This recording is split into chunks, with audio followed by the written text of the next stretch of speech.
In the first day of school, I met Lena McLean. Wow. And I didn't ask for a music class. I didn't know what classes I would get. I just went to the next level, went to school. Right. And but my first class was 126 in Kenwood Academy, music class. Made me sing a song in front of the class. That very first day? Yeah, she told me to come here, and she started making me sing.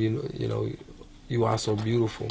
And she told me to just repeat after her, and I would. Right. And from the first note, kids was starting to mumble between each other, like in a good way. Yeah. And then she told me to hit a run, and then I hit a run. And of course, if you know how to run a little bit in high school when you're singing, all the girls and everybody gonna go up. So, and that's what happened. And then she made me do a talent show. She put on a talent show, and I told her, there's no way I'm finna go out there in front of all those people. So she said, put on some dark glasses. You're going to act like you blind. You're going to do Ribbon in the Sky by Stevie Wonder. And Charles Craig was a pianist at the time there. He's going to play. And I had a friend of mine walk me out as if I was blind. And I got to hitting Stevie Wonder. And out of nowhere, girls and everybody went up. And I just remembered that I had never gotten that feeling on the basketball court. Wow. And I was like, oh my God, what's going on? I didn't know if somebody was standing behind me. Was it a fire drill? What's going on? These people screaming. I was like, I ain't never got this feeling on no basketball court.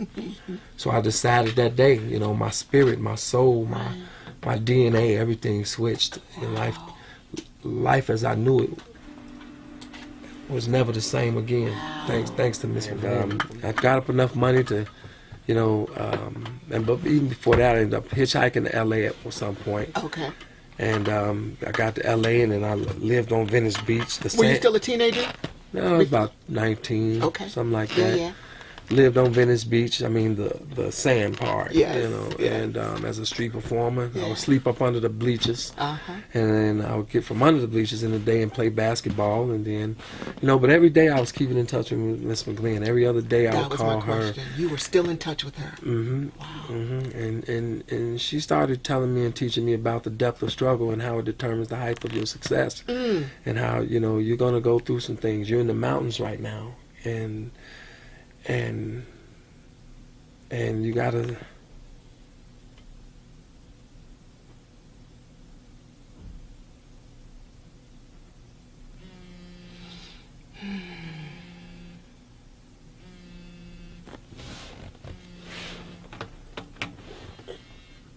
she say, you're in the mountains right now, and you have to struggle, and the struggle is gonna build character. It's gonna make you strong.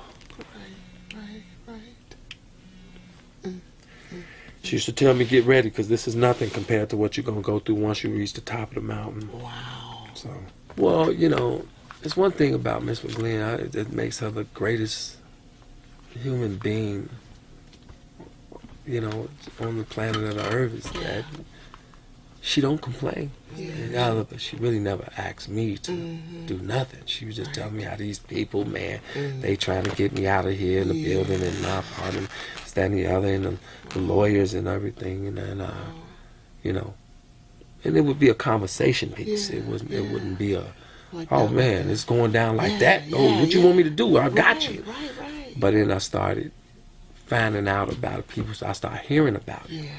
So then I called her. Yeah. Because I became concerned, and she started telling me, yes, that's what it is. I said, man, Mama, you should have told me, you should have, and she said she didn't want to bother me. She know I'm dealing with a whole lot of stuff. I started crying because I couldn't believe that. I got really just like, man.